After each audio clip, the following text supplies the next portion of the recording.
High all Bigg Boss Malayalam season 7 കുറച്ച് ദിവസങ്ങളായിട്ട് നമ്മൾ കണ്ടുകൊണ്ടിരിക്കുന്ന ഒരു കാര്യമാണ് ഈ ആദില അനീഷിന്റെ പുറകെ നടന്ന് ചൊറിയുന്നത്. ചൊറിച്ചിൽ നിന്നൊക്കെ ഉള്ള ലെവൽ വിട്ട് ഇപ്പൊ അതൊരു ഉപദ്രവമായി മാറിയിട്ടുണ്ട്. കാണുന്നത് നമുക്ക് പോലും സഹിക്കാൻ പറ്റുന്നില്ല. കിച്ചണിലും ബെഡ്റൂമിലും ടാസ്കിന്റെ ഇടയിലും ഒക്കെ ഇത് തന്നെ പരിപാടി. അനീഷിനെ കാണുമ്പോൾ തന്നെ എന്തെങ്കിലുമൊക്കെ പറഞ്ഞ് ഇറിറ്റേറ്റ് ആക്കും. അനീഷിനെ കറിവേപ്പിലാന്ന് വിളിക്കുന്നു, മണ്ട മണ്ട മണ്ടൻ ഇങ്ങനെ വിളിച്ചുകൊണ്ടിരിക്കുന്നു.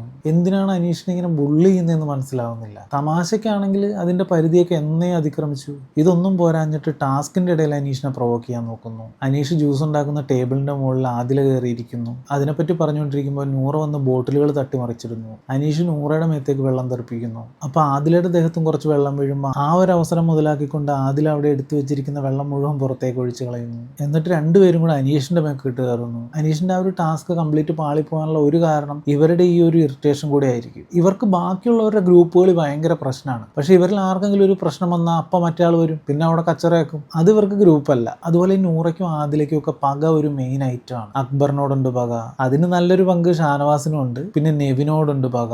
ഈ രണ്ടാമത്തെ ദിവസം ടാസ്കിനിടയിൽ അക്ബറിന്റെ കയ്യിലിരുന്ന കുപ്പി നൂറ തട്ടിപ്പറിക്കുന്നുണ്ട്. ഇത് നേരെ തിരിച്ച് അക്ബർ എങ്ങാനും നൂറയുടെ കയ്യിൽ നിന്നെങ്ങാനുമാണ് തട്ടിപ്പറിക്കുന്നതെന്ന് ഓർത്ത് നോക്കി. ഇൻഡിവിജ്വൽ ഗെയിം കളിക്കുന്ന ആദില അവിടെ പറന്നെത്തും, അക്ബറിനെ നാറ്റിക്കും. എന്തായാലും വളരെ തരം താഴ്ന്ന രീതിയിലായിരിക്കും രണ്ടുപേരും കൂടെ ഒന്ന് അറ്റാക്ക് ചെയ്യുന്നത്. എന്നിട്ടോ അതവിടെ തീരുകയില്ല. ആ പക കൊണ്ടു കിടക്കും. കിട്ടുന്ന അവസരത്തിലൊക്കെ ഉപയോഗിക്കും. എങ്ങനെയൊക്കെ റിവെഞ്ച് എടുക്കാമോ അതിങ്ങനെ ചെയ്തുകൊണ്ടേയിരിക്കും. ഈ ഒരു ടാസ്ക് നശിപ്പിക്കാനും കുളവാക്കാനും റദ്ദാക്കാനും ഒക്കെ ഈ ആദില ശ്രമിക്കുന്നത് എന്തിനാണെന്നറിയോ? പുള്ളിക്കാരത്തിന്റെ പാർട്ട്ണറായ നൂറയുടെ ആ ഒരു ടാസ്ക് ഉണ്ടല്ലോ, എല്ലാവരും ചേർന്ന് കുളവാക്കിയെന്നാണ് വിചാരിച്ചു വെച്ചിരിക്കുന്നത്. നൂറയുടെ ഒരു പവർ കളഞ്ഞല്ലോ, അതൊരു സീക്രട്ട് ടാസ്ക് ആയിരുന്നു എന്നുള്ളത് ആദിലയ്ക്ക് ഒരു പ്രശ്നമല്ല. ആദില അവിടെ കളിക്കാൻ വന്നത് നൂറയ്ക്ക് വേണ്ടിയല്ലേ? ആദിലയ്ക്ക് അവിടെ പ്രധാനം നൂറയല്ലേ? അതുകൊണ്ട് ആദില ഉൾപ്പെടെയുള്ളവരുടെ ടീം ജയിച്ചു എന്ന് ലാലേട്ടൻ പറയുമ്പോൾ ആദിലയ്ക്ക് സന്തോഷമാവില്ല. ആദിലയുടെ മനസ്സിൽ നൂറ തോറ്റതിന്റെ വിഷമം മാത്രമാണ്. നേരത്തെ പറഞ്ഞ പോലെ ഗെയിമിനെ ഗെയിമായിട്ട് കാണാൻ ഇവർക്ക് പറ്റില്ല. കാരണം പകയാണ് മനസ്സിൽ മുഴുവൻ. അതിന്റെ ഭാഗമായിട്ടാണ് ഇപ്പൊ ഈ ഓരോ ടാസ്കും ഇവർ കുളവാക്കിക്കൊണ്ടിരിക്കുന്നത്. ഇവർ രണ്ടുപേരും ഡബിൾ സ്റ്റാൻഡ് ആണ്,